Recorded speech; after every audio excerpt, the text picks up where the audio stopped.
ये इस्तीफा जेल में क्यों नहीं दिया गया? नहीं सर से पूछिए, इस्तीफा जेल में क्यों देंगे? क्यों? बीजेपी के डर से इस्तीफा देंगे क्या? क्यों नहीं देंगे? आप क्यों दे दिया? हाँ बताइए। उनको साबित करना है दिल्ली की कोई जनता साबित क्या वाबित करेगी? नहीं है, ये सिर्फ एक राजनीति है। ये चाहते हैं हरियाणा के चुनाव में घुस के और दिल्ली के अंदर सबसे बड़े भक्त तो तुम हो। अब आंख मार रहे हो, देखो कैमरे के आगे। क्या आपका कहना है कि केजरीवाल ने दिल्ली में इतने सालों में रहकर कोई काम नहीं किया है और इस वजह से अब उनको किए जैसे काम क्या गिनवाए जाए, एक के साथ एक पौवा फ्री मिला। दिल्ली के अच्छे भविष्य के कामना करते हैं, वो बिल्कुल नहीं चाहेंगे कि केजरीवाल जी इस्तीफा दे। उसको पहले तो रिजाइन देना चाहिए और जब केस सॉल्व हो जाए तो उस हिसाब से अपना डिसीजन ले लेना चाहिए। केजरीवाल से हाँ सही है, कोई गलत नहीं है। अगर गलती अगर वो नहीं, अगर उसकी पार्टी से कोई हो सकता है बट वो नहीं कर सकता, क्योंकि उसको गलती करना रहता तो इतना टाइम नहीं लगाता, करके हट जाता। आज दिल्ली का राजनीतिक पारा अचानक से चढ़ गया है। ऐसा क्यों? क्योंकि अरविंद केजरीवाल ने अचानक से आज ये ऐलान कर दिया कि आने वाले अगले 2 दिनों में वो इस्तीफा दे देंगे और तभी वो कुर्सी पर बैठेंगे जब दिल्ली की जनता उनको या तो ईमानदार साबित करेगी या फिर गुनहगार। तो चलिए जानते हैं जनता से ही इसकी राय कि वो दिल्ली की जनता क्या केजरीवाल को गुनहगार मानती है या फिर ईमानदार, और आने वाले दिनों में वो अपना सीएम किसे चुनेगी। जी क्या नाम है?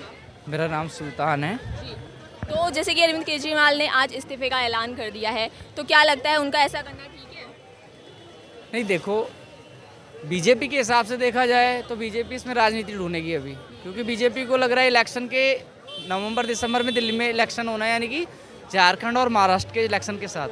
तो बीजेपी को लगेगा कि अरविंद केजरीवाल राजनीति कर रहे हैं, लेकिन अरविंद केजरीवाल से साथी आदमी इस दुनिया में कोई है ही नहीं। और आपको मैं नॉलेज के लिए बता दूं, अरविंद केजरीवाल जो जॉब छोड़ के जो उन्होंने झुग्गी झोपड़ियों में 8 से 10 साल काम किया है, तो मेरे को नहीं लगता कि जो उन्होंने डिसीजन लिया है इस टाइम पे वो गलत है। क्योंकि इलेक्शन में अगर फरवरी में भी दिल्ली का इलेक्शन होता है तो भी 4 से 5 महीने बचे हुए हैं, और नवंबर दिसंबर में बचे हुए हैं तो 3 महीने बचे हुए हैं। तो कहीं ना कहीं अरविंद केजरीवाल ने, जब पहली सरकार बनी थी अरविंद केजरीवाल की कांग्रेस के साथ, तब भी इस्तीफा दिया था उन्होंने, उसके बाद दिया, उसका बेनिफिट कहीं ना कहीं केजरीवाल को फिर मिलता दिख रहा है यहाँ पे। बेनिफिट की बात कर रहे हो आप, ये इस्तीफा जेल में क्यों नहीं दिया गया? नहीं सर से पूछिए, इस्तीफा जेल में क्यों देंगे? क्यों? बीजेपी के डर से इस्तीफा देंगे क्या? क्यों नहीं देंगे? आप क्यों दे दिया? हाँ बताइए। उनको साबित करना है दिल्ली की कोई जनता साबित क्या वाबित करेगी? नहीं है, ये सिर्फ एक राजनीति है। ये चाहते हैं हरियाणा के चुनाव में घुस के और दिल्ली के अंदर सबसे बड़े भक्त तो तुम हो। अब आंख मार रहे हो, देखो कैमरे के आगे। अच्छा बताइए आप, अरविंद केजरीवाल ने जैसे कि बोला है कुर्सी पर तभी बैठेंगे जब दिल्ली की जनता या तो ईमानदार घोषित कर देगी या फिर गुनहगार। देखिए मैडम, मैं तो 2 बात कहना चाहता हूँ। ईमानदारी और गुनहगारी अगर उन्हें करनी है तो जो आदमी ईमानदार होता है वो राजनीति में आता ही नहीं। नेता का मतलब होता है जिसकी नीयत खराब होती है, ठीक है। हमने वो ईमानदारी भी देखी थी जब 2012 के अंदर दिल्ली की सरजमीन पर ये लोग आए थे। इन्होंने जन लोकपाल बिल की बात करी थी। माननीय स्वर्गीय इंदिरा शीला दीक्षित जी को, शीला जी को इतना बदनाम करा कि भ्रष्टाचार सरकार है, इन्हें जेल में डालेंगे। आज शीला जी तो स्वर्ग में बैठी हैं, आज उनकी आत्मा को शांति मिल रही होगी। जो झूठ, जो अपराध शीला जी के ऊपर इसने लगाया, आज उसी अपराध में ये आदमी फंसा। लेकिन वो तो अपने आप को भगत सिंह का चेला भी बता रहे हैं। अच्छा, भगत सिंह के चेले ऐसे नहीं होते जो एक पेटी भगत सिंह के चेले कुर्बानी देते हैं देश के लिए। मैडम, भगत सिंह जी का नाम लेने के बाद ये लोग उनका भी अपमान कर रहे हैं। मैं कहना चाहता हूँ, राजनेता कोई भी है वो भगत सिंह जैसा कभी नहीं हो सकता। और भगत सिंह ने तो हंसते हंसते फांसी पे चढ़ गए थे। ये जितनी भी गिरफ्तारी है उसको सिर्फ और सिर्फ तानाशाह का नाम दिया है। देखिए मैडम, तानाशाही मैं मानता हूँ हुई है, लेकिन मैं पूछना चाहता हूँ, आप ये बताइए अभी हरियाणा में गठबंधन हो जाता, मैं लिख के दे रहा हूँ आपको, ये अभी तक जमानत नहीं होती। ये कहीं ना कहीं इसके पीछे एक चाल है, वहाँ भेज के आम आदमी पार्टी को वोट काटना। और भारतीय जनता पार्टी चाहती है ऐसे हमें फायदा पहुंचे, लेकिन वहाँ की जनता जागरूक है।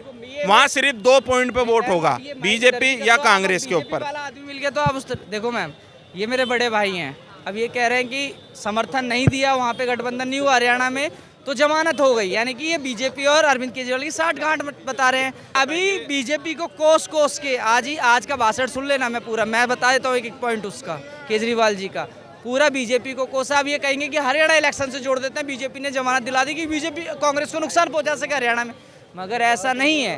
केजरीवाल ने इस्तीफे वाली राजनीति शुरू में जब पहली बार सीएम बने थे तब भी बने थे, और उसका बेनिफिट उनको मिला। 67 सीटें उनकी दिल्ली के अंदर आई, और वही उसी फॉर्मूले पे अब 4 से 5 महीने इलेक्शन के अंदर बचे हुए हैं। फरवरी में चुनाव होना है, हालांकि चुनाव आयोग महाराष्ट्र और झारखंड के साथ दिल्ली में इलेक्शन करवा सकता है। इन्हें इस बात का डर है, इनके नेताओं का इतना बुरा हाल है। सीमापुरी का विधायक उसने पार्टी छोड़ दी, कई पार्षद पार्टी छोड़ चुके हैं। कहीं ना कहीं पार्टी के अंदर आपस में फूट है कि भाई मुझे बनाओ मुझे बनाओ मुझे बनाओ। और आप देखना अब जो अरविंद केजरीवाल के बाद मुख्यमंत्री बनेगा, ये आने वाले चुनाव के अंदर ये फैक्ट आपको नजर आएगा। देखो भाग रहे हैं। वो तो ये कह रहे हैं कि उनको तोड़ने की पूरी कोशिश की गई। अरविंद केजरीवाल कह रहे थे उनको तोड़ने की पूरी कोशिश की गई, लेकिन एक भी उनका कोई विधायक नहीं टूटा, पार्टी नहीं टूटी, सबके सब एक टूटा। ये बताइए, सीमापुरी का विधायक टूटा, साउथ दिल्ली के अंदर कई पार्षद टूट गए, और कैसे टूटना? क्या पूरी सरकार गिराना चाहते हो? मैं पूछना ये चाहता हूँ, जब अरविंद केजरीवाल ने इस दिल्ली की राजनीति को शुरू करा तो हर आदमी उनके साथ था, लेकिन जो उनके साथ जुड़े थे वो उनके नहीं हुए, तो दिल्ली के लोगों के क्या होंगे? शराब नीति के अंदर इन लोगों ने भ्रष्टाचार करा है, ये पूरी दिल्ली की जनता जानती है। सुप्रीम कोर्ट ने जिस तरह इनके ऊपर जो दबिश लगाई है, ये सीएम हाउस नहीं जा सकते, ये साइन नहीं कर सकते। इन्हें ये लगा कि भाई जब मैं काम नहीं कर पाऊंगा तो मेरा क्या मतलब सीएम की कुर्सी पे बैठने का। तो इन्हें कहीं ना कहीं इस बात का फर्क था, और हरियाणा के चुनाव में ये बिल्कुल एक साजिश है। मैडम, तो क्या लगता है कि केजरीवाल जो कह रहे हैं कि ईमानदार या गुनहगार एक साबित हो जाऊंगा तभी वोट देना? देखिए मैडम, ऐसा है, केजरीवाल जी को जब अभी पीछे जेल जाने से पहले, जेल में जाने से पहले उन्होंने ये बोला था जेल का जवाब वोट से देंगे, तो लोगों ने वोट से दे दिया, तो फिर वो जेल ही चले गए। तो बात तो सिद्ध हो गई ना, 90% तो उन्हीं के सिद्ध था ना। तो वो ये कह रहे थे कि मैं वोट से सिद्ध। अब देखो कहाँ से आ रहे। ये हॉस्पिटल जो हमारे दिल्ली के अंदर जो जितने भी हॉस्पिटल बना रखे हैं, हॉस्पिटलों में सुविधा आरएमएल हॉस्पिटल चले जाओ, आरएमएल हॉस्पिटल चले जाओ, उन्होंने नहीं बना रखा। बनाने की नहीं बात हो रही है। जो पहले जो वो थी उनकी जो वो थी ना, क्या बोलते हैं, वैसे जो होते खराब थे, उससे ज़्यादा सही करवाए उन्होंने।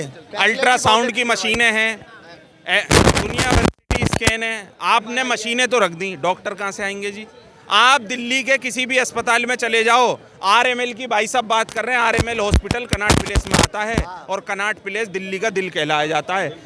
मैं बता रहा हूँ, सुनिए, आरएमएल अस्पताल को छोड़ के दिल्ली के किसी भी अस्पताल में चले जाना आप, भाई साहब घंटों तो आपको वहाँ माथा मारना पड़ेगा। जब जाके तो आप भाई साहब बिल्कुल ठीक कह रहे हैं, 200 से ऊपर कम से कम नंबर आएगा। और मैं तो खैर गवर्नमेंट फंड में बहुत सारे दिल्ली के पैनल के हॉस्पिटल हैं, लेकिन वहाँ पे सीटी स्कैन, एमआरआई और एक्सरा, यहाँ तक कि अगर आज आप कराते हो तो 1 हफ्ते के बाद मिलेगा। यानी कि आपका कहना है कि केजरीवाल ने दिल्ली में इतने सालों में रहकर कोई काम नहीं किया है, और इस वजह से अब उनको किए, जैसे काम क्या गिनवाए जाए, एक के साथ एक पौवा फ्री मिला। देखो जी, ये तो सच्चाई। मेरे बोतल भी, वो तो खैर ठीक है, लेकिन देखो शराब नीति को जो बढ़ावा था, अभी वो सुप्रीम कोर्ट ने इनको सिर्फ एक बेल ही दी है, वो भी 10 लाख रुपया। मायने वाली बात है, अगर नॉर्मल होता ना तो 1,50,000, 10,000, 20,000, 50,000 इस पर दे देते, लेकिन 10 लाख रुपये मायने रखता है। और उनको कुछ ऐसे एविडेंस दे दिए कि आप ये साइन नहीं कर सकते, वो नहीं कर सकते, फलां नहीं कर सकते, है ना। तो वो घर पे बैठे उन्होंने अभी एक नई पॉलिटिक्स खेली, क्योंकि वो इनकम टैक्स ऑफिसर हैं। मैडम ITO में बैठते थे, उनकी वाइफ भी इनकम टैक्स ऑफिसर थी। तो कहने का मतलब ये है, मैं काफ़ी पुराना जानता हूँ। पहले ये अपना परिवर्तन NGO ज्वाइन करा, उसका कई दूसरा NGO ज्वाइन करा। तो क्या लगता है आपको कि केजरीवाल वापस आएंगे या फिर कोई और ही अब बनेगा सीएम? दिल्ली के अच्छे भविष्य के कामना करते हैं, वो बिल्कुल नहीं चाहेंगे कि केजरीवाल जी इस्तीफ़ा दे। हालांकि किसी भी ईमानदार व्यक्ति को जब अंतरात्मा के ऊपर ठेस पहुंचती है तो वो बिल्कुल स्पष्टीकरण करना चाहता है कि बीजेपी करप्ट बनाने की फेरी में लगी हुई है। क्या दिल्ली की जनता भी मान चुकी है कि और ये 2 दिन में दिल्ली की जनता और आम आदमी पार्टी के तमाम कार्यकर्ता डिसाइड करेंगे कि अरविंद केजरीवाल जी इस्तीफा देंगे कि नहीं देंगे। लेकिन जो दिल्ली के उन्होंने खुद अनाउंस कर दिया कि 2 दिन बाद वो दे ही देंगे। 2 दिन अगर उनको स्पष्टीकरण रहता पूर्ण रूप में तो वो अभी के अभी देते, लेकिन उन्होंने 2 दिन ये फैसला के लिए छोड़ा है कि दिल्ली की जनता क्या मूड है। दिल्ली की जनता या ये मान चुके हैं आप अरविंद केजरीवाल को ईमानदार मानते हैं? बिल्कुल। अरविंद के आज बीजेपी को हजम नहीं हो रही है विकास की राजनीति। पूरे देश में दिल्ली से एक संदेश जा रहा था कि अरविंद केजरीवाल जी पिछले पिछले 10 सालों से 9 सालों से एक बेहतर सरकार चला रही है, जो बिजली, पानी, शिक्षा, स्वास्थ्य के एजेंडे पे काम कर रही है और विकास की राजनीति कर रही है। धर्म और जाति के नाम पे वोट नहीं मांग रही है बीजेपी के। बीजेपी का जन्म जैसे धर्म के एजेंडे पे हुआ है और हिंदू मुस्लिम करके वोट मांगती है, उस तरह से आम आदमी पार्टी और अरविंद केजरीवाल नहीं वोट मांगते। और इससे बीजेपी काफ़ी है न डरी हुई थी कि धीरे धीरे देश के अदर स्टेट में भी लोगों को ये मालूम चल जाएगा कि अरविंद केजरीवाल जी अच्छे काम कर रहे हैं और धीरे धीरे इंडिया गठबंधन के तमाम नेता भी, अदर स्टेट के पार्टी भी, छोटे छोटे दल भी जो विकास के एजेंडे को लेकर जनता के सामने जा रही थी। उसके बाद 2024 के लोकसभा चुनाव में आपने देखा 400 पार का इसका नारा था, उसके बाद 240 तक जाके अटक गया। इसके बाद से बीजेपी डरी हुई है कि हम कहीं ना कहीं जो बेहतर काम करें, जो जनता के प्रति अपना है ना आभार है आपको कि कौन बनेगा खत्म करने का काम। फिर अभी जैसे कि अगर केजरीवाल नहीं आते हैं तो लिस्ट में और कई सारे लोगों के नाम है, तो ऐसे में क्या लगता है आतिशी, सुनीता केजरीवाल या फिर संजय, बहुत सारे 8-10 नाम ऐसे हैं जो मुख्यमंत्री डिजर्व करता है वापस से, केजरीवाल ही या फिर कोई? देखिए, सबसे पहले तो अभी केजरीवाल जी अगर मुख्यमंत्री बने रहते हैं तो बेहतर होगा दिल्ली के भविष्य के लिए, दिल्ली के खास करके बच्चों के भविष्य के लिए, दिल्ली के बुजुर्ग के बेहतर इलाज के लिए। अगर उसके बावजूद भी अगर इस्तीफा देते हैं तो मनीष सिसोदिया, आतिशी जी है, संजय सिंह जी है, काफ़ी बड़े नाम हैं। जो क्या लगता है आपको अरविंद केजरीवाल ईमानदार है, गुनाहगार? क्योंकि वो यही कह रहे हैं कि अब कुर्सी तभी लूँगा जब दोनों में से कोई एक साबित हो। हाँ, ठीक बात है, बहुत अच्छी बात है। उसको पहले तो रिजाइन देना चाहिए और जब केस सॉल्व हो जाए तो उस हिसाब से अपना डिसीजन ले लेना चाहिए।